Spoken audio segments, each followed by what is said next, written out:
Kayak misalnya penyakit apa yang gak bisa gerak? Nah, kayak seperti itu, gak bisa gerak, dia gak bisa gerak, dia cuma bisa duduk. Dia sholat bisa sambil duduk. Nah, itu namanya keringanan dalam melaksanakan sholat. Nah, itu rukhsah namanya. Nah, kalau wudunya dia bisa kena air, dia bisa masuk, dia bisa dilap. Kecuali kalau dia punya penyakitnya gak bisa kena air, kan? Nah, kalau penyakitnya gak bisa kena air, dia bisa menggunakan tayamum. Tahu tayamum? Bisa pakai tayamum tuh, duduknya di tembok, ini bisa. Nah, itu rukhsah keringanan dan kelonggaran di dalam sholat. Terus selanjutnya, nah bulan puasa itu kan ada puasa wajib, ada puasa sunnah, ya kan? Nah, kalau puasa wajib dilaksanakan pada bulan. Nah, puasa Ramadan itu dilakukan selama berapa lama? 1 bulan. 1 bulan atau 30 tahun. Nah, selama 30 hari itu orang Islam wajib melaksanakan puasa Ramadan, hukumnya wajib. Kalau kalian puasanya bolong atau disengaja nggak puasa, hukumnya dosa. Kecuali bagi orang tertentu, orang yang sakit. Kalian tahu sakit itu apa? Nah, bepergian jauh. Misalnya dari Pulau Jawa ke Pulau Sumatera, butuh waktu 1 hari atau 2 hari. Kalau bulan puasa nggak mungkin mereka puasa di perjalanan, pasti capek, haus. Nah, mereka boleh nggak berpuasa, tapi mereka di hari kemudian mengganti puasa tersebut. Nah, itu keringanan di dalam puasa. Rukhsah, itu keringanan. Rukhsah. Itu keringanan atau kelonggaran. Nah, terus rukhsah ini dibagi 2 macam. Yang pertama rukhsah mengandung ihsan, kebaikan. Rukhsah yang mengandung kebaikan itu contohnya musafir tadi yang Bapak jelaskan, musafir yang bepergian jauh pada bulan Ramadan itu saja bisa mengganti di hari berikutnya. Itu rukhsah keringanan di bulan puasa. Terus ada rukhsah yang menggugurkan hukum atau azimah. Nah, misalnya kayak kalian lagi naik pesawat nih, misalnya terus kecelakaan di tengah hutan, atau kalian lagi di tengah hutan nggak tahu di kota berantang, nggak tahu di mana ya. Terus di sini kalian nggak punya bekal makan, nggak ada air minum, pokoknya nggak ada makanan. Tapi di situ ada bangkai. Di tengah hutan itu ada bangkai, atau misalnya ada babi atau ada anjing kayak gitu. Kalian boleh makan. Kalian boleh menghalalkan barang haram itu karena terpepet. Karena nggak ada makanan selain itu. Kalau kalian sudah kelaparan kayak mana, berarti lihat sesuatu yang bisa dimana bakal makan. Tapi kok kan nggak tahu itu di mana. Terus kalian nggak ada buah-buahan, nggak ada air minum. Terus kalian lapar nih, kalian kan nggak mungkin mau mati kelaparan ya.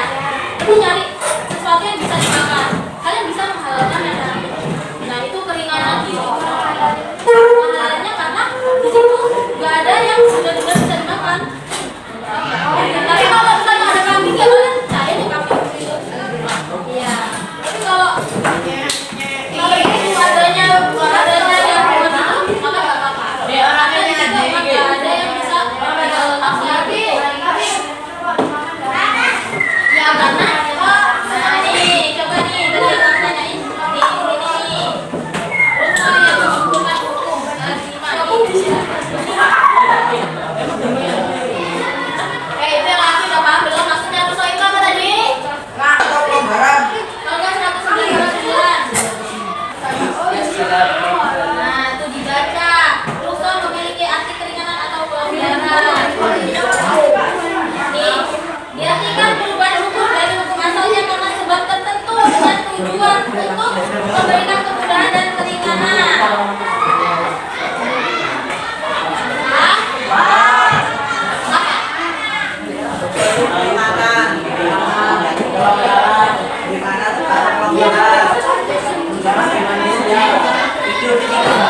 Nih, ada di dalam Quran surat Al-Baqarah.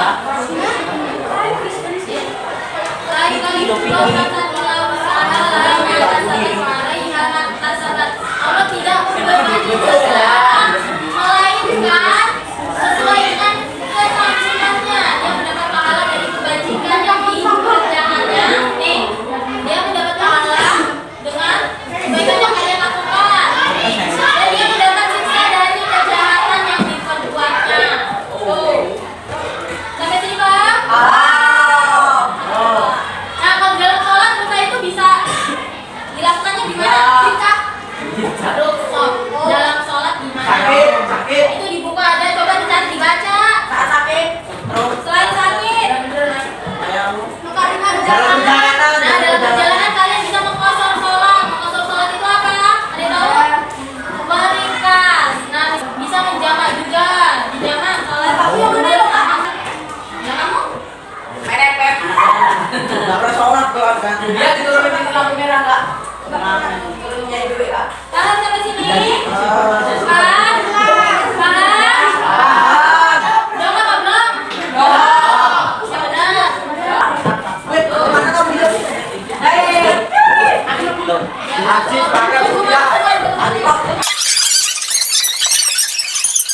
Alima, tungguin dulu. Aku mau pakai sepatu. Sini.